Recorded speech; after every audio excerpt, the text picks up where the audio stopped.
તો જે કૃષ્ણ ભગવાનનો ગ્રંથ છે એ કૃષ્ણ ભગવાનના ગ્રંથની શરૂઆત કરતા પહેલા વ્યાસજી એમ લખી શક્યા હોત કૃષ્ણમ પરમ ધીમહિ. નથી કહેતા આપણે શ્રી કૃષ્ણ શરણમ મમ ગાઈએ છીએ ને, તો પછી વ્યાસજી તો વ્યાકરણની દ્રષ્ટિએ ત્યાં કાંઈ વાંધો ન આવે છંદમાં. અહીંયા કીધું સત્યમ પરમ ધીમહિ, અમે સત્યનું ધ્યાન ધરીએ છીએ. ત્યાં વ્યાસજી એમ લખી શક્યા હોત કે અમે કૃષ્ણનું ધ્યાન ધરીએ છીએ, કારણ કે છે તો કૃષ્ણ ભક્તિનો ગ્રંથ. પણ એમ નથી કીધું કૃષ્ણમ પરમ ધીમહિ, રામમ પરમ ધીમહિ, શિવમ પરમ ધીમહિ. રામ નહીં, શિવ નહીં, કૃષ્ણ નહીં, કોઈનું નામ, માતાજી કોઈનું નામ નહીં, સત્ય. શું કામ? માણસને હજીએ ઈશ્વર વગર ચાલે તો ચાલે, પણ સત્ય અને ધર્મ વગર ચાલતું નથી. ये सुनना, मैं व्यासपीठ से बहुत जवाबदारी से ये निवेदन कर रही हूँ. દુનિયામાં ઘણા નાસ્તિક લોકો છે ને, બધા ટેસ્ટથી જીવે છે, એ કોઈ દુઃખી નથી. તમે શહેરોમાં, મુંબઈમાં, દિલ્હીમાં જઈ આવો, ઘણા નાસ્તિકો છે જેણે મંદિરે પગ નથી મૂક્યો, ભગવાનના નામની એને ચીડ હોય, છતાં લેરથી જીવે છે. એનો મતલબ શું થયો? કે એને ભગવાન વગર હાલે છે, એને ભગવાન વગર હાલે છે. તો એનો મતલબ તો એમ થયો ને કે માણાને ભગવાન વગર હજીએ હાલે, પણ ધર્મ વગર ચાલે નહીં. ધર્મ એટલે હું કોઈ તીલા ટપકા, કંઠી માળા, અમુક પ્રકારનો પહેરવેશ એની વાત નથી કરતી. ધર્મ એટલે નીતિ નિયમ, જેના ઉપર સમાજ ટકેલો છે. આમ કરાય, આમ ન કરાય, આ યોગ્ય છે, આ અયોગ્ય છે, આ ખાવું જોઈએ, આ ન ખાવું જોઈએ. આ જે વિવેક છે એને કહેવાય ધર્મ. કઈ જગ્યાએ કેવી રીતે વર્તવું જોઈએ એ જે સમજ છે એને કહેવાય ધર્મ. એને કોઈ સંપ્રદાય સાથે સંબંધ નથી, એને કોઈ તિલક કંઠી માળા સાથે સંબંધ નથી. બધાયના તિલક કંઠી માળાને નમન, પણ ધર્મ એ કોઈ કંઠી માળા, તિલક એની ચાર દિવાલમાં સંકોચાઈ જાય એટલો કૃપણ ધર્મ નથી. ધર્મ વિશાળ છે. અને સાચું કહું, ખોટામાં ખોટો માણા હોય ને, હૈડ ખોટો માણા જે હોય ને, એ પોતે તો એવી જ આશા રાખતો હોય કે મારી હારે લોકો સાચું બોલે. હાવ ખોટાડામાં ખોટાડો, બેઈમાનમાં બેઈમાન, ધૂતારામાં ધૂતારો માણા હોય ને, એને એટલી અપેક્ષા હોય કે મારા ઘરવા પરિવારવાળા કે હું જેની યાર વેપાર કરું છું ને, એ મારી હારે નીતિથી વર્તે. હા, એને એટલી તો અપેક્ષા હોય જ. તમે જોજો, ચોર હોય ને, ચોરનું આખું ટોળું હોય, 4-5 જણા ભેગા થઈને ધાડ પાડવા જાય, ચોરી કરવા જાય ને, એ પછી જે ચોરેલો માલ લઈ આવે ને, પછી ક્યાંક ગામની બહાર જીમમાં જાય ને, પછી જેની વહેંચણી કરવાની થાય ને ચોરેલા માલની, ત્યારે પછી 4-5 ભાઈઓ શું કે એકબીજાને, ભાઈ હવે બધું વ્યવહારે નીતિથી ભાગલા પાડજો. એલા ચોરીનો માલ એમાં નીતિથી ભાગલા? એનો મતલબ તો એમ થયો ને કે ચોરને નીતિની અપેક્ષા છે, પોતાના માટે નીતિની અપેક્ષા છે. ચોરી કરેલા માલમાં જ્યારે વહેંચણીનો સમય આવે ત્યારે એને નીતિ જોઈએ છે. તો ચોરી શું એ નીતિ હતી? એ ધર્મ હતો? એનો મતલબ તો એ થયો કે માણસને પોતાના માટે તો ધર્મ જોઈએ છે. એ બીજાની સાથે એવો વ્યવહાર કરવા માગતો હોય કે ન હોય, પણ પોતાના માટે તો માણસને સત્ય જ જોઈએ છે, પોતાના માટે માણસને નીતિ જ જોઈએ છે, પોતાના માટે તો માણસને ધર્મ જ જોઈએ છે. એનો મતલબ એ થયો ધર્મ વગર માણસને ચાલે નહીં.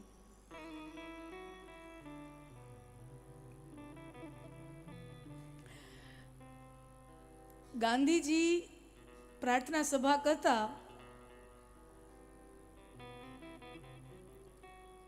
સર્વધર્મ પ્રાર્થના સભા, બધા ધર્મના લોકો ભેગા થાય, સમાજના લોકો ભેગા થાય ને ત્યારે પ્રાર્થના સભામાં પ્રાર્થનાઓ ગવડાવતા. તો ગાંધીજી પ્રાર્થના સભામાં હંમેશા એક વાત કહેતા કે ઈશ્વર સત્ય છે, ઈશ્વર સત્ય છે. તો અમુક સત્યાગ્રહી ભાઈઓ જે જોડાણા હતા ગાંધીજીના અભિયાન સાથે, સત્યાગ્રહ સાથે, એ પ્રાર્થના સભા પૂરી થઈને પછી બાપુ પાસે આવ્યા. બાપુ, તમે એમ કહો છો કે ઈશ્વર સત્ય છે, અમે તો ભગવાનમાં માનીએ, તો અમને તો એ વાત બરાબર લાગે, પણ બાપુ અહીંયા તો કેટલાય એવા લોકો હશે ને કે જે ભગવાનમાં નહીં માનતા હોય, એ સત્યાગ્રહમાં તો જોડાણા હશે ને. તો એના માટે તમે જે કહો છો ઈશ્વર સત્ય છે, એને કેમ એને કેમ માને? બાપુએ કીધું કે તમે મારી સાથે આશ્રમ સાથે શું કામ જોડાણા છો? તો કે બાપુ તમારા સાથે તો અમે સત્યાગ્રહના લીધે જોડાણા છીએ. અચ્છા, એનો મતલબ તમે સત્યાગ્રહી છો ને? તો કે હા. તો કે જે સત્યાગ્રહી છે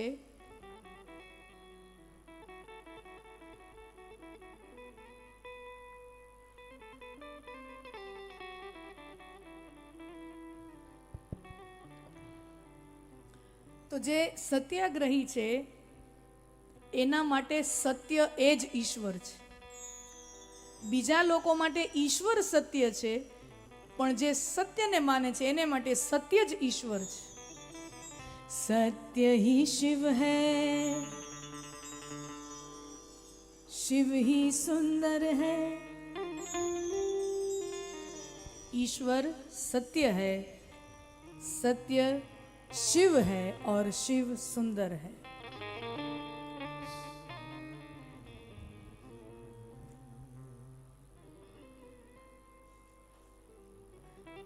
ભગવાન વગર હાલે તો હાલે, ધર્મ વગર ચાલે એમ નથી. આપણા શાસ્ત્રો તો ત્યાં સુધી કહે છે, આહાર નિંદ્રા ભય મૈથુનંચ સમાન મેતત પશુભી નરાણામ ધર્મો હિ તેષામ અધિકો વિશેષ ધર્મેણ હીના પશુભી સમાના. માણા અને ઢોરને આહાર નિદ્રા અને મૈથુન આ બધું તો ભગવાને માણાને આપ્યું ને ઢોરને આપ્યું, તો ફેર ક્યાં રાખ્યો? ધર્મો હિ તેષામ અધિકો વિશેષ. મનુષ્યમાં ધર્મ છે એટલા માટે મનુષ્ય બીજી પશુ સૃષ્ટિ કરતા ચડિયાતો છે. અને જો માનવમાંથી ધર્મની બાદબાકી કરી નાખવામાં આવે તો માણસ ઢોર સમાન થઈ જાય એવું શાસ્ત્ર.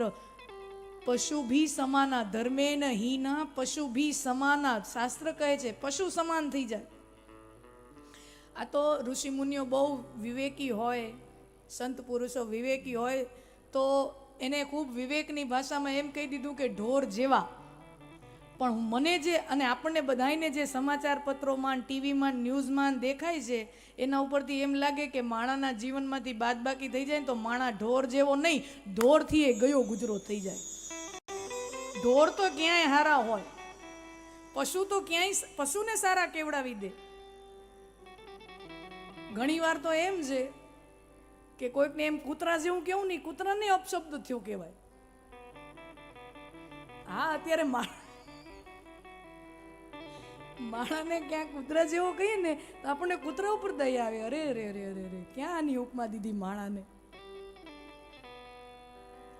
માણસના જીવનમાંથી જ્યારે ધર્મની બાદબાકી થાય ત્યારે માણા પશુ કરતા, પશુમાં બલાત્કાર નથી, મનુષ્ય સમાજમાં છે. માનવ જ્યારે ધર્મ ચૂકે છે ત્યારે એ પશુ કરતા પણ વધારે બદતર બની જાય છે. એટલે ધર્મનો બહુ મહિમા ગાયો, નીતિનો બહુ મહિમા ગાયો, સત્યનો બહુ મહિમા ગાયો. અને ખાસ કરીને અહીંયા સુરતના બધા પીનાભાઈ, તમે ઘણા બધા મિત્રો સુરતના બધા અહીંયા બેઠા છો. સુરતમાં ઘણો થોડોક વચમાં વાયરો હાલ્યો હતો, સમજ્યા? વચગાળાના સમયમાં કે આ બધું ધર્મની શું જરૂર છે અને કથાની શું જરૂર છે, અને વાયરો બહુ હાલ્યો હતો.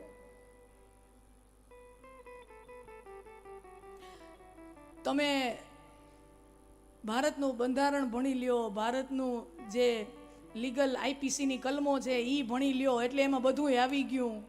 એ બધું બરાબર છે, ભારતનું બધું બંધારણ છે, બાબા સાહેબ આંબેડકરજીએ આપણને આપ્યું છે, એને નમન છે. એ આપણા માટે ગ્રંથથી નીચું નથી, એટલો આદર છે આપણને બધાને એના માટે. પણ બહુ પ્રામાણિકતાથી અને જવાબદારી સાથે કહું છું, ખાલી ને ખાલી કોર્ટ, ખાલી ને ખાલી કોર્ટ કચેરી, કે ખાલી ને ખાલી પોલીસ, ખાલી ને ખાલી કાનૂન કાયદા, ખાલી ને ખાલી બંધારણથી આ સમાજ ચાલી ન શકે. હા, બંધારણ કે ખાલી ને ખાલી નીતિ નિયમ કે ખાલી ને ખાલી કાયદાઓથી આ સમાજ ન ચાલી શકે. બધું અસ્તવ્યસ્ત થઈ જાય. તમને એ કહી દઉં શું કામ, તમને કાયદામાં અને ધર્મમાં શું ફેર છે ને તમને સમજાવું. કાયદો શું કહે છે સમજી લ્યો. ક્યાંક એવા પ્રસંગો બનતા હોય ને કે કોઈ પતિ છે એ પોતાની પત્નીને મારતો હોય, સમજી લ્યો ઉદાહરણ તરીકે છાપામાં વાંચતા હોય ને હવે ખરાબ સમાચારો, કે કોઈ પુરુષ છે પોતાની પત્ની ઉપર હાથ ઉગામતો હોય અને પોલીસને ખબર પડે, કાયદાની દ્રષ્ટિએ તો એ સજા પાત્ર છે, બરાબર, એ સજા મળે, એ પુરુષને સજા મળે, દંડ મળે તો એ કાયદાનું કામ છે. પણ કાયદો ક્યારેય એમ નહીં કહે કે પુરુષે પોતાની પત્ની સાથે કેવી રીતે વર્તવું જોઈએ, એક પત્નીએ પોતાની પતિ સાથે કેવી રીતે વર્તવું જોઈએ, સંતાનોએ પોતાના મા બાપ સાથે કેવી રીતે વર્તવું જોઈએ. મા બાપે પોતા જાણવું હોય તો મારે તમારે રામ કથા, કૃષ્ણ કથા પાસે આવવું પડે. એ કાયદા પાસે એ ભાષા નથી. એક ભાઈ બીજા ભાઈ સાથે કઈ રીતે વર્તે એ દેશના કયા કાયદામાં લખ્યું છે મને બતાવો. પણ રામકથા એમ કહે છે કે ભરતના ભાગે આવેલી રાજગાદી પણ ભરત એને ઠુકરાવી દે છે કે મને ન જોઈએ. એ રામ, એ ધર્મ છે, એ સમજ ધર્મ આપે છે.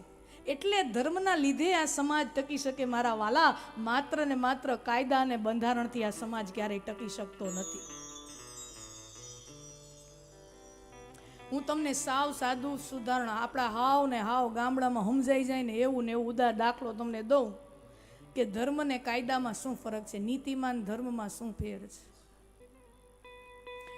સમજી લ્યો ગામની એક સ્ત્રી છે, બહેન છે, વહુ, અને એના સાસુ બહુ આકરા સ્વભાવના છે. ઓલા જૂના જમ, હવે તો બહુ સાસુના આકરા સ્વભાવ હોતા નથી, પોહાય એમ નથી હાહુને હવે આકરા સ્વભાવ રાખવા, કારણ કે પછી માવતરે વયું જાય છે. માંડ માંડ મળ્યું હોય, મળી માંડ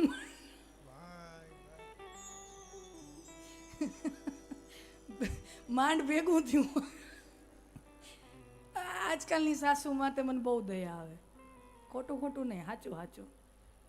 એ જેદી વહુ હતી તેદી એને હાહુ કેમ કરવું પડતું. આજની જે સાસુઓ છે ને એની ઉપર મને બહુ ભેટ મળે. એ જેદી વહુ હતી ને 25 વર્ષની 30 વર્ષની, તઈ એને એની સાસુમાં કહે ને એમ કરવું પડતું. અને એને એમ થાય કે હવે આપણે સાસુ બનશું ને ત્યાં કાંઈક આપણું હાલશે, ત્યાં હવે વહુ કી એમ કરવું પડે. આ વચગાળાની બાયુનો તો વારો જ ન આવ્યો. પેલા સાસુએ કીધું એમ કર્યું, હવે હા, એટલે બધાને ઘરમાં આ તો ખરું, આને ખબર પડે. પેલા સાસુ કી એમ કરવું પડે, હવે વહુ કી એમ, હવે છૂટકો જ નથી. અમારી હિનાને એમાંય નો ફોન નો હાલે, નિશા જોણું થાય. અરે અરે અરે, હું દી આવ્યા છો. પેલા તો પહેલાના જમાનામાં જેને દીકરી વળાવવાની હોય ને, દીકરીનો બાપ એને ચિંતા થાય કે સામે બિચારી કેમ સેટ થશે નહીં થાય, એને સામેના સાસુ સસરા કેવા હશે, એનો પતિ એનું ધ્યાન રાખશે, તો દીકરીના બાપને ચિંતા થતી. હવેનો જમાનો એવો છે કે દીકરાની માને ચિંતા થાય, આવશે એ કેવી આવશે. આવો ને ઓલા દીકરીના મા બાપ તો ટેક્સમાં ગયા.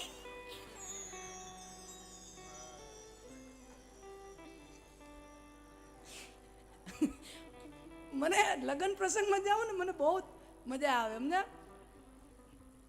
વરરાજાની માં હોય ને એવી 10,000ની સાડી લઈ આવી હોય, ભરતકામ બ્લાઉઝમાં કર્યું હોય ને, ઉપર આમ પંખીના માળામાં હોય એટલું અહીંયા ખોહી દીધું હોય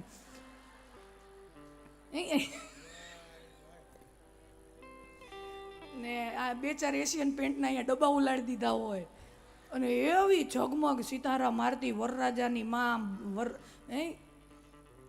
જાન જાતી હોય ને આગળ ઠમક ઠમક કરતા નાસ્તા જતા હોય. એને એ ખબર નથી કે આવે છે એ આમને આમાંથી જિંદગી નચાવશે. અત્યારે હરખ થતો હોય, વરરાજાની માને હરખ થાય. દીકરો પરણાવવા જાય ને તે સૌથી વધારે હરખ વરરાજાની માને થાય. 2-4 વર્ષ જાય ને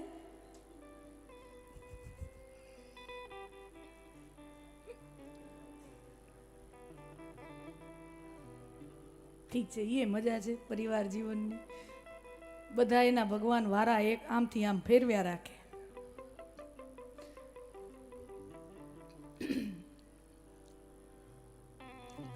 તો નીતિ અને ધર્મમાં શું ફરક છે? કોઈ સ્ત્રી હોય ઘરમાં, ગામની કોઈ વહુ હોય, સમજી લ્યો ને એની સાસુનો સ્વભાવ બહુ ખરાબ હોય, બહુ આકરો હોય, અને ઘરે મહેમાન આવવાના હોય, સાધારણ પરિવારની આર્થિક સ્થિતિ છે, તો કોઈ ધનાઢ્ય આર્થિક રીતે પરિવાર નથી, સાધારણ સ્થિતિવાળો પરિવાર, અને ઘરે મહેમાન આવવાનો હોય 5-6 જણા, તો સાસુ આકરા સ્વભાવની હોય ને એમ કે પોતાની વહુને આ તપેલી લઈ જા, અને ગામમાં કરિયાણાની દુકાન છે ને, અહીંયાથી આ તપેલીમાં 1 કિલો ઘી લઈ આવ, ઘી લેવા મોકલે, અને પૈસા જે પણ થતા હોય 500 રૂપિયા આપીને મોકલે કે લેતી આવો. મહેમાન આવવાના હોય, ઉતાવળ બહુ હોય, બધું જમવાનું બનાવવાનું છે, શીરો બનાવવાનો, આ બધું ઉતાવળ હોય બેન, ને ઉતાવળા પગે ગઈ બેન કરિયાણાની દુકાને, પગથિયામાં તે ચડી અને કાકાને કીધું, કાકા 1 કિલો ઘી જોખી દ્યો. કાકાએ બરાબર 1 કિલો ઘી એને તપેલીમાં જોખી દીધું, અને એ તપેલી લઈ અને એ સ્ત્રી પગથિયું ઉતરતી હોય, અને ત્યાં પગથિયું ચૂકાઈ જાય, પગ મેળાઈ જાય, અને તપેલી હાથમાંથી જાય. હવે તમે સમજો, સાસુનો સ્વભાવ બહુ ખરાબ છે,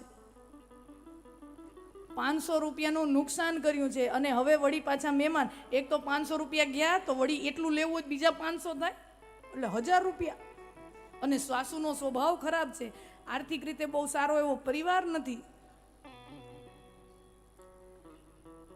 એ બાઈ તો રોવા માંડી કે મારી તો ઘરે જઈને કેટલા મેણા ટોણા સાંભળવા પડશે, કેવું સાંભળવું પડશે સાસુમાનું. રોવા માંડી બાઈ, ધ્રુજવા માંડી.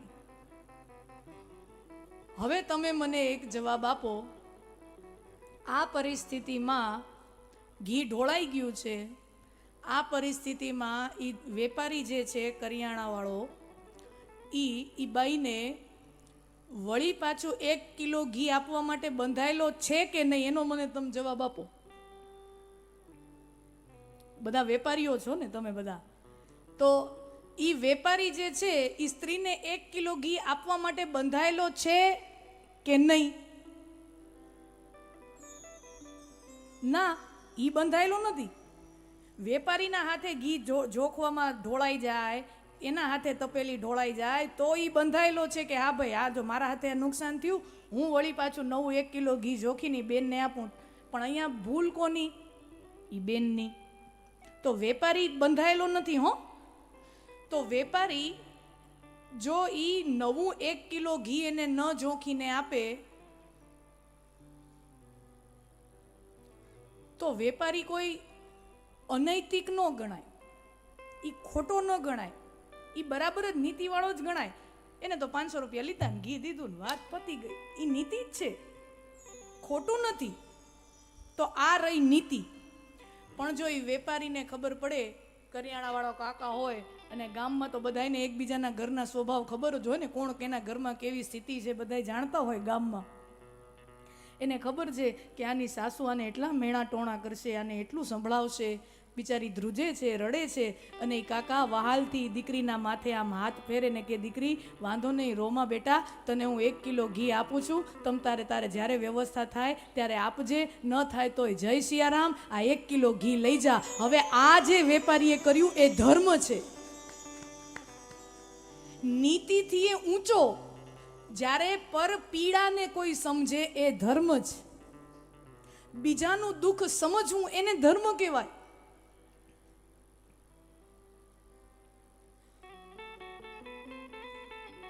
નીતિથી ક્યાંય ઊંચી વસ્તુ થઈ ગઈ. એટલે ન દીધું હોત ને તો એ વેપારી અનીતિવાળો ન ગણે, પણ એને આપ્યો તો હવે એ વેપારી નીતિવાન નહીં, પણ એ ધર્મવાન છે. અને તમે વિચાર કરો, હવે એ બેન જે છે એ કાકાનું ઋણ કોઈ દી ભૂલી શકે ખરા? તમે એકવાર વિચાર કરો, એ સ્ત્રી છે એ વેપારીનું ઋણ કોઈ દી ભૂલી શકે ખરા? એ હવે બીજી કોઈ દુકાને જાય કોઈ દિવસ? ધર્મના કેટલા ફાયદા છે વિચાર કરો. હવે અહીંયા ખાલી એક ગ્રાહક અને વેપારીનો સંબંધ નહીં, હવે અહીંયા એના કરતા બાપ અને દીકરી, કાકા અને દીકરીનો એક વહાલપનો સંબંધ આખો ઊભો થયો. કાયમીનો ગ્રાહક બંધાણો. અને એ દીકરી, એ બહેન, એના મનમાં એક એવું ભાવ થાય કે આવા કટોકટીના સમયે કાકાએ મારી મદદ કરીને, જેમ જેમ મારી પાસે રૂપિયા આવતા જાય, પિયરથી કોક આવે, રાખડી બંધાવવા મારો ભાઈ આવે ને એમ મને 5-25 રૂપિયા 100 રૂપિયા આપે, ક્યાંક ઘરવાળાની પેન્ટ ધોતી હોઉં ને ખીચામાંથી ક્યાંક 50ની નોટ જડી જાય, એના હક છે એનો, એ ધણિયાણી છે, એ હક છે એનો, ને એમ કંઈક જડી જાય, એમ કરીને એ સ્ત્રી 500 રૂપિયા જેથી ભેગા થઈ જાય અને ત્યારે કાકાને આપે કે કાકા આ લ્યો, આ 2 મહિના પહેલાં તમે મારી મદદ કરી હતી ને એના 500 રૂપિયા મારી પાસે આવી ગયા છે, આ હું તમને પાછા આપું છું, તમારો ખૂબ ખૂબ આભાર, જય સિયારામ. વિચાર કરો, ધર્મના કેટલા બધા ફાયદા છે, ધર્મના કેટલા બધા ફાયદા છે.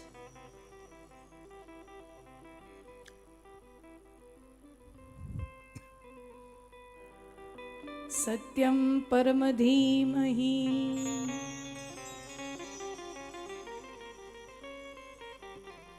અસતો માં સદગમય તમસો માં જ્યોતિર્ગમય.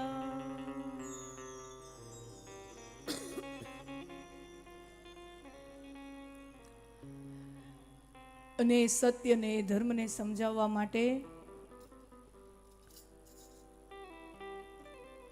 મહાભારતની કથા આપણે સાંભળી.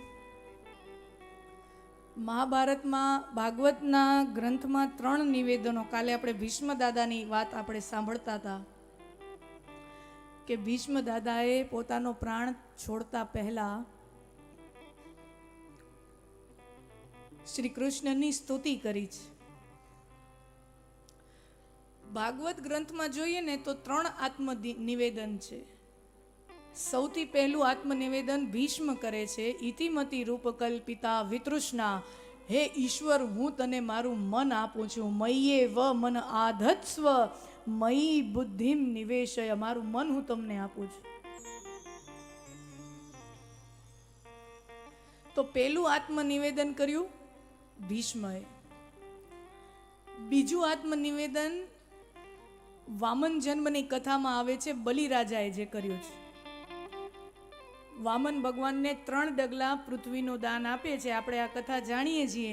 પહેલા ડગલામાં આખી પૃથ્વી માપી લીધી, બીજા ડગલામાં સ્વર્ગ માપી લીધું અને ત્રીજા ડગલામાં બલિરાજા પોતાનું મસ્તક નીચે પધરાવે છે અને કહે છે, હે પ્રભુ, હે નારાયણ, તમારું ચરણ મારા મસ્તક ઉપર પધરાવો, મારા સર્વસ્વનું હું તમને દાન કરું છું. એ બીજા બલિરાજા. પણ બલિરાજાની કથામાં બલિરાજા જ્યારે આપે છે ત્યારે બલિરાજાના મનમાં ઈ ભાવ તો ખરો કે આ મારું હતું અને મેં આપ્યું. બલિરાજાના મનમાં ઈ ભાવ તો ખરો કે આ મારું હતું અને મેં આપ્યું. મારી આખી પૃથ્વી હતી એ મેં આપી, સ્વર્ગનો રાજા હતો, સ્વર્ગ આપ્યો, આ મારું પોતાનો હું સ્વામી છું તો પોતાનું આપવા સમયે શુક્રાચાર્યજી જે દૈત્યોના ગુરુ છે એ તો 3 ડગલા પૃથ્વી આપતા પહેલા પોતાનો યજમાન બલિરાજા એને ના પાડે છે કે દેતો નહીં.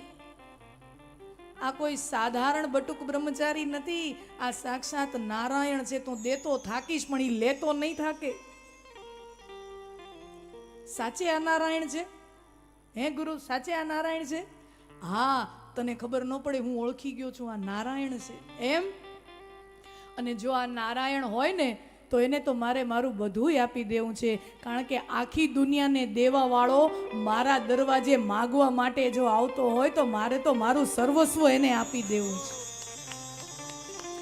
આખી દુનિયાને દેવા વાળો મારી પાસે માગવા આવતો હોય તો મારે તો મારું બધુંય લૂંટાવી દેવું છે. पर देखिए उसमें यह भाव है कि मेरा था और मैंने दिया.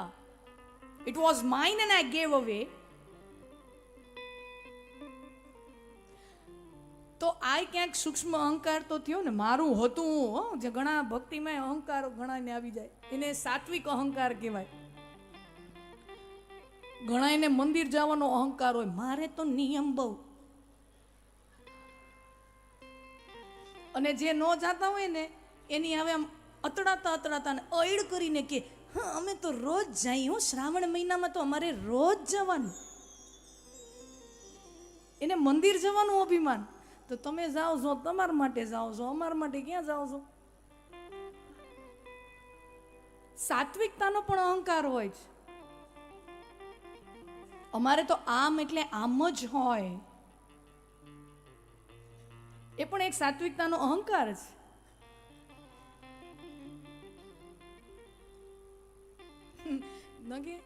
અમે તો ભગવાનને ધરાવવા માટે શુદ્ધ દેશી ઘીની મીઠાઈઓ, અને એ ઘી કેવું તો કે ગીરની અસલ જે ગાય હોય, દેશી ગીરની ગાય, એનું એટું ઘી. તમે વિચાર કરો, માણસનો અહંકાર. મેં ભગવાનને આટલું આટલું આટલું આટલું આપ્યું. એ બી અહંકારી હે. તો બલિરાજાએ બધું આપ્યું, પણ બલિરાજાનું એ આપવું એ મધ્યમ કક્ષાનું કહેવાય. પણ સર્વશ્રેષ્ઠ કોઈએ દાન કર્યું હોય ભગવાનને તો એ છે ગોપીઓ. મારું કાંઈ હતું જ નહીં, મારું મન પણ તારું જ હતું, અને તું લઈ ગયો, એમાં મેં તને આપ્યું શું કહેવાય? મેરા કુછ થા ही नहीं, जो कुछ था वो तुम्हारा था और तुमने ले लिया, उसमें मैं कहीं हूं ही नहीं. ये गोपियों का भाव और वो श्रेष्ठ दान है.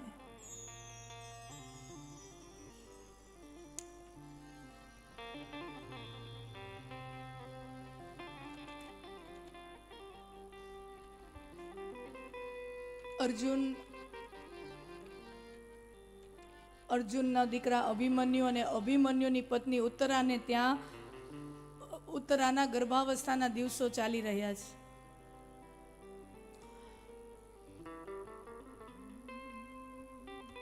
ગુરુ દ્રોણનો દીકરો અશ્વત્થામા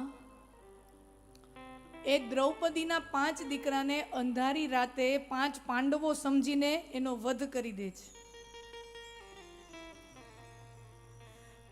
અને બદલામાં ભીમ અને અર્જુન એને પકડીને, અશ્વત્થામાને પકડીને દ્રૌપદી પાસે લઈ આવે છે. અને ત્યાં ભગવાન કૃષ્ણ પણ બેઠા છે.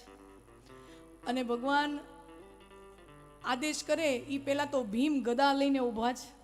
કારણ કે ભીમનો સ્વભાવ આપણે જાણીએ છીએ. મહાભારતના ભીમ અને રામાયણના લક્ષ્મણ, ઉनको ફેસલા તુરંત चाहिए. અને તરત ઉગ્ર સ્વભાવ છે. ભીમનો પણ સ્વભાવ ઉગ્ર છે. રામકથામાં લક્ષ્મણનો સ્વભાવ ઉગ્ર છે. તો સજા આપવા માટે ત્વરિત નિર્ણય લઈ લે છે. તો ભગવાન ભીમને ઊભા રાખે છે કે ભીમ રેવા દે. આને સજા આપવાનો, દંડ આપવાનો કોઈને અધિકાર હોય તો દ્રૌપદીને જ. તારો એક દીકરો મર્યો છે. દ્રૌપદીના પાંચેય ભાઈઓના એક દીકરા હતા. 5 ભાઈઓથી દ્રૌપદીને એક દીકરા થયા હતા. તો ભગવાન ભીમને એમ કહે છે કે તારો તો એક દીકરો મર્યો છે, દ્રૌપદીના 5 દીકરા મર્યા છે.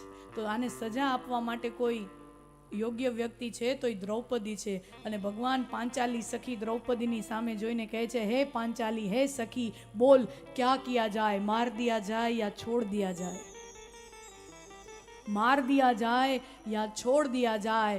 અને જેને હું ને તમે મહાભારતમાં ઉગ્ર સ્વભાવવાળી, તીખી, ગરમ મિજાજી દ્રૌપદી તરીકે જેને પાંચાલી ઓળખીએ છીએ, એ દ્રૌપદી કહે છે, હે માધવ, इसको छोड़ दिया जाए. દ્રૌપદી, દ્રૌપદી જેને આપણે કેટલું કહી દેતા હોય છીએ કે આ એ સ્ત્રી છે જેના કારણે મહાભારત થયું. એ સ્ત્રી એમ કહે છે, મારા 5 કંધોતર દીકરાને જેને મારી નાખ્યા છે, એને મારનારો, એનો હત્યારો, ઉસકો છોડ દિયા જાય. શું કામ? કારણ કે મહાભારતનું યુદ્ધ પૂરું થયું ને પછી દ્રૌપદીને સમજાય છે, અત્યાર સુધી તો 18 દિવસો દરમિયાન બીજાના દીકરા મરતા હતા. યુદ્ધમાં જે મરતા હતા, સિપાહીઓ હતા, બીજા રાજાઓ હતા, રાજકુમારો, એ તો કોકના દીકરા હતા ને. એ કપાઈ જતા હતા, મરી જતા હતા. દ્રૌપદીને જાજી અસર નહોતી થતી. પણ આ યુદ્ધ પછી જ્યારે પોતાનો જણેલા દીકરા જ્યારે મોત પામે છે, ત્યારે એને સમજાય છે કે માની કુખ ઉજળી જાય એનું દુઃખ શું હોય. હવે દ્રૌપદીને સમજાય છે. મહાભારતના આખા યુદ્ધ દરમિયાન એને સમજાતું નથી. પોતાના દીકરા જ્યારે મૃત્યુ પામે છે ત્યારે એ સ્ત્રીને અનુભવ થાય છે કે પોતાના સંતાનો પોતાની નજરની સામે ગુજરી જાય, મા બાપ માટે કેટલું મોટું દુઃખ છે. અને અશ્વત્થામા એ કોઈ માનો દીકરો છે અને અમારી તો ગુરુ માતાનો દીકરો છે. હવે હું ઈચ્છતી નથી કે કોઈ પણ માતા પોતાનો સંતાન ગુમાવે. इसको छोड़ दिया जाए. મારા દીકરા તો જવાના હતા, ઈ ગયા, इसको छोड़ दिया जाए. જો આ કેરેક્ટરનું ટ્રાન્સફોર્મેશન છે. ये पात्र कैसे कैसे मोड़ लेता है. वही द्रौपदी जब कुरु सभा में उसका वस्त्राहरण करने का जघन्य अपराध हुआ, तब वही द्रौपदी कहते हैं, हे पांडव इनको मार डालो. અને યુધિષ્ઠિરને જરાક ઢીલા પડી જતા હતા ને, જંગલમાં વનવાસ આવ્યો અને એ જરાક ઢીલા પડી જાય કે હવે રહેવા દો ને નથી વેર વાળવું, ને યુધિષ્ઠિર તો પાછો ધર્મરાજ એટલે ઢીલાઈ પડી જાય. અને ત્યારે દ્રૌપદી એને યાદ કરાવ્યા રાખતી કે વેર લેવાનો છે, બદલો લેવાનો છે, ઢીલા ન પડો હે નાથ, હે સ્વામી, વેર લેવાનો છે. કારણ કે દ્રૌપદીને ખબર છે કે કોને માફ કરવા જોઈએ અને કોને માફ ન કરવા જોઈએ. પોતાના 5 કંધોતર દીકરા એને જેને મારી નાખ્યા એના હત્યારાને માફ એક સ્ત્રી કરી શકે, પણ પોતાની અસ્મિતા ને પોતાની આબરૂ ઉપર હાથ નાખવા વાળા એ દુષ્ટ દુશાસનો અને દુર્યોધનને કોઈ સ્ત્રી માફ ન કરી શકે. એ દ્રૌપદીનું પાત્ર અસ્મિતાને ખુમારીથી ભરેલું પાત્ર છે. એના તો કુળનો નાશ જ હોય. દ્રૌપદી છે. માફ કરી દીધો, અશ્વત્થામાને જતો કર્યો, પણ સજાના રૂપે, અપમાનના રૂપે અશ્વત્થામાના મસ્તક ઉપર જે મણી છે એ મણી કાઢી લીધો, અપમાન કર્યું. એટલે અશ્વત્થામાને એમ થયું આના કરતાં તો મને મારી નાખ્યો હોત ને એ સારું હતું. આ અપમાન મારા જેવો યોદ્ધો ના સહન કરી શકે. ઘણી વખત ગરદન કરતા ગરદનની ઉપર રહેલી જે પાઘડી છે ને એની કિંમત વધારે હોય છે. કોઈ પણ યોદ્ધા માટે, કોઈ પણ ખુમારીવાળા વ્યક્તિ માટે અને ખાસ કરીને કોઈ પણ ક્ષત્રિય માટે ગરદન કરતાં ગરદનની ઉપર રહેલી પાઘડી વધારે મહત્વની હોય છે. પોતાની ઇજ્જત, પોતાની આબરૂ વધારે અને આ તો અપમાન, સીધી મારા ઇજ્જત ઉપર વાત આવી, આબરૂ મસ્તક ઉપરથી મણી કાઢી લીધો, આ સહન ન થાય. અને ત્યારે અશ્વત્થામા પ્રતિજ્ઞા લે છે કે પાંડવોનો વંશ ન રહેવા દો, પાંડવોનો વંશ ખતમ કરી નાખું. અને પાંડવોના વંશમાં અત્યારે હવે કોણ રહ્યું છે તો કે અભિમન્યુનો દીકરો, અર્જુનના દીકરા અભિમન્યુના અને એની પત્ની ઉત્તરા, એના ગર્ભમાં હવે પાંડવોનો અંતિમ ઉત્તરાધિકારી જન્મ લઈ રહ્યો છે. અશ્વત્થામા એ સગર્ભા અવસ્થામાં રહેલી ઉત્તરાના ગર્ભ ઉપર બ્રહ્માસ્ત્રનો પ્રહાર કરે છે, શસ્ત્ર ફરી પ્રહાર કરે છે. અને ભાગવતમાં કથા છે કે બ્રહ્માસ્ત્રથી શ્રી કૃષ્ણના સુદર્શન ચક્રએ અશ્વત્થામા ઉત્તરાના ગર્ભમાં રહેલા બાળકનું રક્ષણ કર્યું છે. સમય થયો, 9 માસ પૂરા થયા, ઉત્તરાએ એક દીકરાને જન્મ આપ્યો. આખી હસ્તિનાપુરમાં ઢોલ, નગારા, પેંડા, મીઠાઈ, પતાસાઓ વહેંચણી થઈ. ઉત્સવનો માહોલ છે કે પાંડવોના ઘરે પારણું બંધાણું છે. રાજાના મહેલમાં પારણું બંધાય એટલે આખી પ્રજા આનંદિત હોય. અને એમાં યુધિષ્ઠિરે વિદ્વાન જ્યોતિષીઓને બોલાવ્યા અને કીધું આ અમારા દીકરાના જન્મ સમય, જન્મ સ્થળ, આના ઉપરથી અમારો જે આ પોત્રો છે પરીક્ષિત,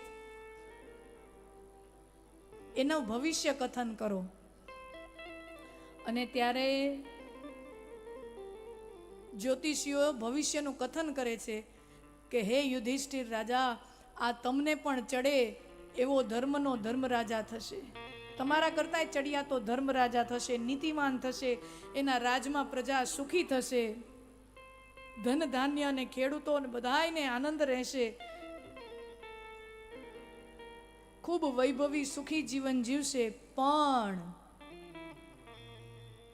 આવો જો જ્યોતિષીઓ પાસે જાય ને પેલા બધું હારું હારું કહેવાનું નિયમ છે, અને પછી છેલ્લે એમ કહેવાનું પણ. આ તો હું તમને છે ને તમને શીખવાડી શકું હો. તમારે કોઈના જોશ જોવા હોય ને,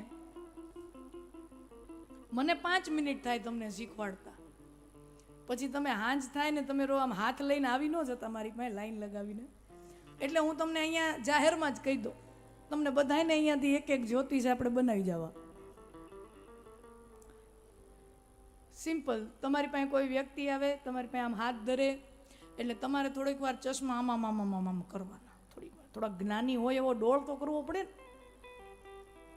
થોડુંક તો લાગવું જોઈએ ને. એટલે થોડીક વાર આમ ચશ્મા આમ કરવાના. પછી તમારે એને 2 વાક્ય કહેવાના, નહીં 2 વાક્ય બધાને લાગે. 2 જ વાક્ય કહેવાના અને 2 વાક્ય બધાને લાગે. તમે જેને કહેશો ને એ એમ જ સમજશે, આ ભાઈને સારું જ્યોતિષ ભાવે છે. પેલું વાક્ય, તમને હજી તમારી લાયકાત પ્રમાણે હજી સુધી એટલું મળ્યું નથી. આ બધાને લાગે. મુકેશ અંબાણીનો હાથ કોઈ જોવે ને એને એમ કહે તો એને લાગ્યો, એને એમ થાય વાત સાચી છે, વાત સાચી છે. 1 લાખ કરોડ નહીં, આપણી પાસે 10 લાખ કરોડ હોવા જોઈતા હતા. એ વાત બધાને લાગુ પડે. તમને હજી તમારા લાયકાત પ્રમાણેનું નથી મળ્યું, આ વાત દુનિયાના દરેક માણસને લાગે. બીજું, તમે આમ બહુ ભોળા સ્વભાવના છો, તમે બધાયનું બહુ સારું કરો છો, પણ છતાંય લોકો તમારી ભાવનાઓને સમજી શકતા નથી અને તમારી કદર કરતા નથી. આ વાક્ય બધાયને લાગે, બહેનોને લાગે ને ભાઈઓને લાગે.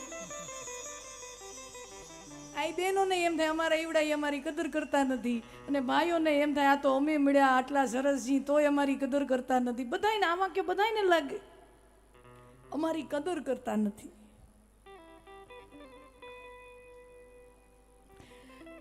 પરીક્ષિત રાજા ધર્મરાજ થશે, નીતિવાન થશે, બહુ સુખી સમાજ રહેશે, પણ તમારા સંતાનનું મૃત્યુ સર્પદંશના અકસ્માતથી થશે.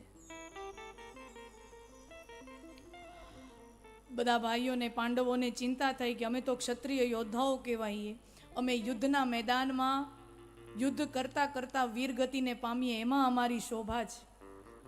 અને આ સર્પદંશ સાપનું કરડીને મરી જાવું, આ તો એક અકસ્માત મૃત્યુ કહેવાય. અમારા જેવા યોદ્ધાઓ માટે આ મૃત્યુ તો સારું ન ગણાય.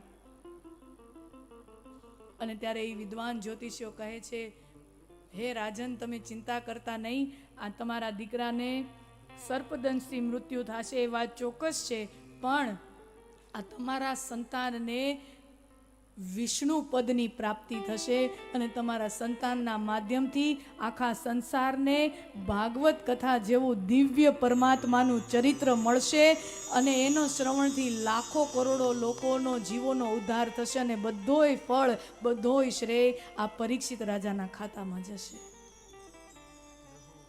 તમારો દીકરો વિષ્ણુ પદને પામશે. પરીક્ષિત રાજા મોટા થયા, 17-18 વર્ષની ઉંમર છે અને ત્યારે 3 ઘટના બને છે.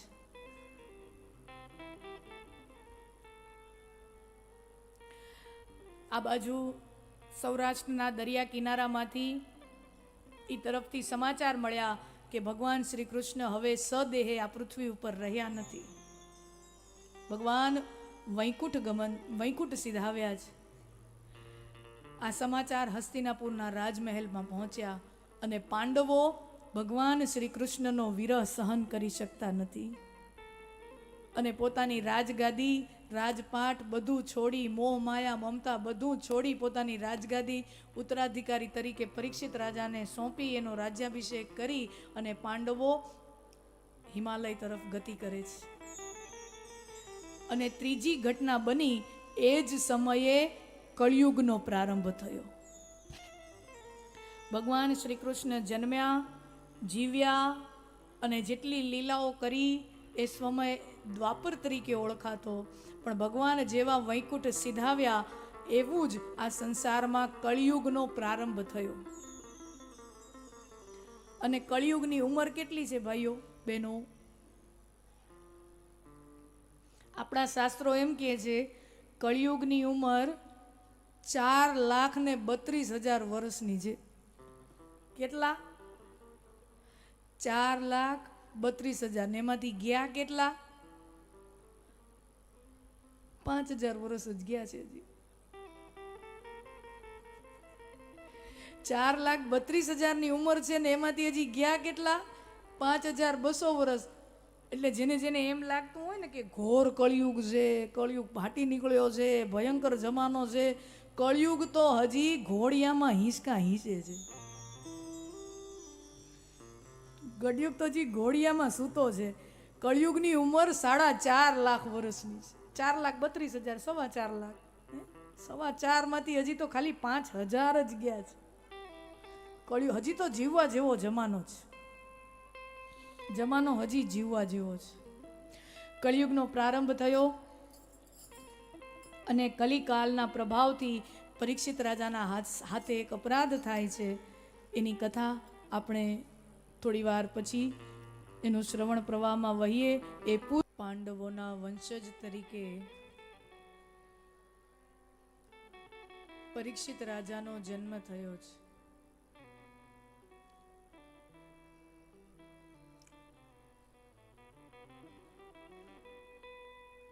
શ્રી કૃષ્ણ ભગવાન આ પૃથ્વી પરથી વિદાય લે છે માનવ રૂપે અને કળિયુગનો પ્રારંભ થાય છે.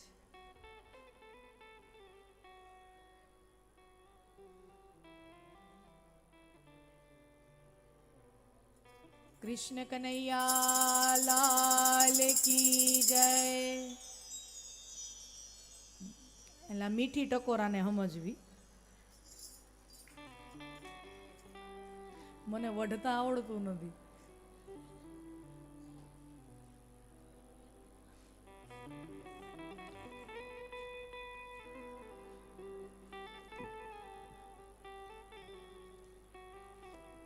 કળિયુગ આવ્યો એટલે કળિયુગનો પ્રભાવ આવ્યો છે.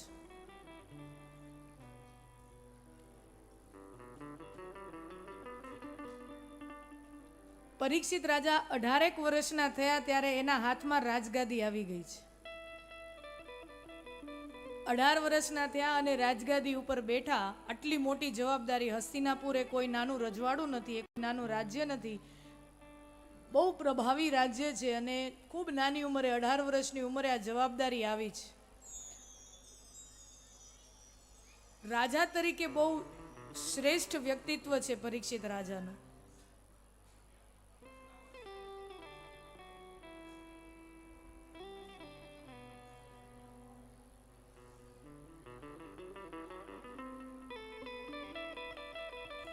બેનો આમાં એવું છે, આમાં એવું છે કાં તમે બોલી શકશો ને કાં હું બોલીએ, બે નહીં થાય. બે નહીં થાય.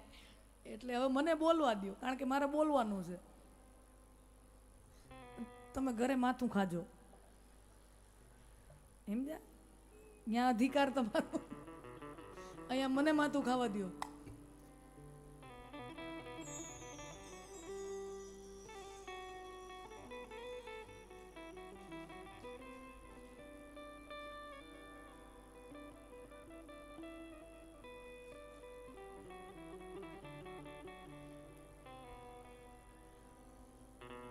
દોશી પરિવારના સદસ્યો અહીંયા આવ્યા છે. ભરતભાઈ દોશી, સુરેશભાઈ દોશી અને એમનો પરિવાર, આપનું સ્વાગત છે.